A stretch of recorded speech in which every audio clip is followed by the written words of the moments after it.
E singurul om din lume, da,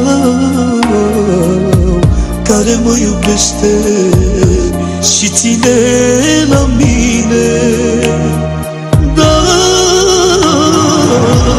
Și mama mea, care se roagă pentru mine.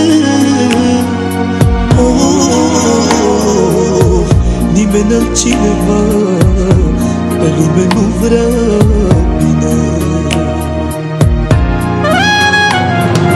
Mai bine sărac decât fără tată, să ajung să cerșesc din poartă în poartă, decât fără mamă, mai degrabă mor, aș rămâne fără ajutor. Mai bine cerșetor decât fără tată, la 3 zile să mănânc o singură dată, dar să știu pe tata și pe mama lângă mine.